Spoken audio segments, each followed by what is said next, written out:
അതിൽ പാർട്ടിക്ക് വേണ്ടിയിട്ട് ജീവൻ പോലും സമർപ്പിച്ചിട്ടുള്ള എത്രയോ മനുഷ്യരില്ലേ? പാർട്ടിക്ക് വേണ്ടിയിട്ട് ജയിലിൽ കിടന്ന എത്രയോ ആളുകളില്ലേ? തൂക്കുകയർ ഏറ്റുവാങ്ങേണ്ടി വന്ന മനുഷ്യരില്ലേ? അപ്പം അങ്ങനെ പാർട്ടിക്ക് വേണ്ടി വിവിധ രീതിയിലുള്ള ത്യാഗം സഹിച്ചിട്ടുള്ള ഒരുപാട് മനുഷ്യരുണ്ട്. അവരുടെ കൂട്ടത്തിലുള്ളവരായിട്ടാണ് പാർട്ടി ഈ കേസിൽ ശിക്ഷിക്കപ്പെട്ട സഖാക്കൾ കാണുന്നത്. ഇതിൽ വിശദീകരിക്കുമ്പോഴേ പാർട്ടി നേതാക്കളുടെ ഭാഗത്ത് തന്നെ, അതായത് സി സദാനന്ദൻ മറ്റ് ചില ക്രൈമുകൾ, അതായത് കുറ്റകൃത്യങ്ങളിൽ, അതായത് പല സഖാക്കളുടെയും കൊലപാതകങ്ങളിലൊക്കെ സി സദാനന്ദന്റെ പങ്കുണ്ട്, തരത്തിലുള്ള പ്രതികരണങ്ങളൊക്കെ വന്നിരുന്നത് ഈ വിഷയത്തെ വിശദീകരിക്കുമ്പോൾ അതിൽ പരാമർശിച്ച് കേട്ടിട്ടുണ്ട്. അപ്പോൾ അങ്ങനെ തന്നെയാണോ CPM ഇപ്പോഴും വിശ്വസിക്കുന്നത്? അല്ല, സദാനന്ദൻ നാലാമത്തെ പ്രതിയാണല്ലോ. ജനാർദ്ദൻ്റെ കാലടിച്ച് പൊട്ടിച്ച കേസിൽ 4ാം പ്രതിയാണ് സദാനന്ദൻ. അപ്പോൾ സ്വാഭാവികമായിട്ട് ഈ സദാനന്ദൻ എന്തുകൊണ്ട് ശിക്ഷിക്കപ്പെട്ടില്ല? അക്കാലത്ത് UDF RSSുമായി ചേർന്ന് ഒത്തുകളിക്കുകയാണ് ചെയ്തത്.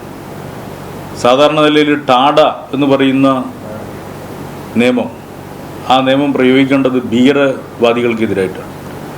എന്നാൽ ഇന്ത്യ രാജ്യത്ത് ആദ്യമായി ടാഡ നിയമം, ഭീകരവിരുദ്ധ നിയമം പ്രയോഗിച്ചിട്ടുള്ളത് ഈ കേസിലാണ്. ആ നിയമം പ്രയോഗിച്ചിട്ടുള്ളത് UDFന്റെ സർക്കാരാണ്. ആ നിയമം പ്രയോഗിച്ചത് RSSന് വേണ്ടിയാണ്. അപ്പം RSSന് വേണ്ടി UDF സർക്കാർ ഒത്തുകളിച്ചതിൻ്റെ ഭാഗമായിട്ടാണ് ഒരു കേസ് വ്യാജമൊഴികളൊക്കെ കോടതിക്ക് മുമ്പാകെ ഹാജരാക്കി, കള്ള തെളിവുകൾ ഹാജരാക്കി ഒരു കേസിൽ ശിക്ഷിക്കപ്പെടാനും മറ്റൊരു കേസ് സദാനന്ദൻ ഉൾപ്പെടെയുള്ള 4ാം പ്രതിയായിട്ടുള്ള സദാനന്ദൻ ഉൾപ്പെടെയുള്ള ആളുകൾ രക്ഷപ്പെടാനും ഇടയായിട്ടുള്ളത് എന്നുള്ളത് വളരെ വ്യക്തമാണ്. അന്ന് പ്രോസിക്യൂഷനും അതുപോലെ തന്നെ RSSും ഒത്തുകളിക്കുകയായിരുന്നു ചെയ്തത്. അന്നത്തെ പ്രോസിക്യൂഷൻ എന്ന് പറഞ്ഞാൽ കോൺഗ്രസിൻ്റെ ഭരണഘട്ടത്തിലുള്ള പ്രോസിക്യൂഷനാണ്. അതിൻ്റെ ഫലമായിട്ടാണ് ഇത് സംഭവിച്ചത്. ഈ സദാനന്ദനെതിരെ പോയ ഒരു കേസിൽപ്പെട്ടിരിക്കുന്ന അദ്ദേഹം ജനാർദ്ദൻ്റെ കേസിൽ മാത്രമാണ്. മറ്റവിടെ നടന്ന ഏതെങ്കിലും ഒരു ക്രൈമുകളിലൊക്കെ, അതായത് അക്രമങ്ങളിലൊക്കെ അദ്ദേഹം പങ്കാളിയായിരുന്നു, സൂത്രധാരനായിരുന്നു എന്ന് പാർട്ടി വിശ്വസിക്കുന്നുണ്ട്. അദ്ദേഹം RSSന്റെ പ്രചാരകനായിരുന്നു എന്നറിയാലോ. അദ്ദേഹം RSSന്റെ സജീവ പ്രവർത്തകനായിരുന്നു എന്നറിയാലോ. അദ്ദേഹം ഈ കുഞ്ഞിനെ ശോഭായാത്രക്ക്, RSSന്റെ പരിപാടിക്ക്, ബാലഗോകുലത്തിൻ്റെ പരിപാടിക്ക് കൂട്ടിപ്പോയപ്പോൾ എൻ്റെ മകനെ അങ്ങനെ കൂട്ടിക്കൊണ്ടുപോകാൻ എന്താണ് നിങ്ങൾക്ക് അവകാശം എന്ന് ചോദ്യം ചെയ്യാൻ ഒരു രക്ഷിതാവിന് സ്വാഭാവികമായിട്ടും അർഹതയില്ലേ? ഹൗസ് സ്കൂളിലെ അധ്യാപകനല്ലേ, അദ്ദേഹമല്ലേ കൂട്ടിപ്പോയത്. ആ ചോദ്യം ചെയ്തതിൻ്റെ പേരിലാണല്ലോ കാലടിച്ച് പൊട്ടിക്കുന്നത്. ആ കേസിലാണല്ലോ ഇദ്ദേഹം 4ാം പ്രതിയായിട്ടുള്ളത്. വെറുതെ പ്രതിയാവും. നിങ്ങൾ മനസ്സിലാക്കേണ്ട, അതിന് ശേഷമാണ് സുധീഷിനെ 38 കഷ്ണങ്ങളാക്കി വെട്ടി വളർന്ന് കൊലപ്പെടുത്തിയത്.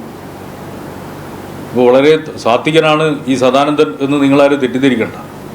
അതൊക്കെ നാട്ടിലെ ജനങ്ങൾക്ക് നന്നായിട്ട് അറിയാം. അല്ല, അതൊക്കെ എങ്ങനെയാണെന്ന് നാട്ടുകാർക്ക് മനസ്സിലാവുമല്ലോ. എന്താണ് സംഭവിച്ചതെന്ന് അറിയാമല്ലോ. തുടക്കം എവിടെയായിരുന്നു?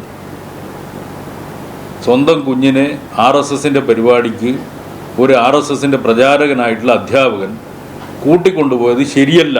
എൻ്റെ കുഞ്ഞിനെ നിങ്ങൾ എന്തടിസ്ഥാനത്തിലാണ് കൂട്ടിക്കൊണ്ടുപോയത്? അധ്യാപകനിലെ കൂട്ടിക്കൊണ്ടുവന്നേ. അത് ചോദ്യം ചെയ്യാൻ അർഹതയില്ലേ? ആ ചോദ്യം ചെയ്തതിൻ്റെ പേരിലല്ലേ ഒരു മനുഷ്യൻ്റെ കാലടിച്ച് പൊട്ടിച്ചത്. അയാൾ എത്ര വർഷങ്ങൾ നടക്കാൻ വേണ്ടി കഴിയാതെ ഉള്ളൊരു അവസ്ഥയുണ്ടായിരുന്നു.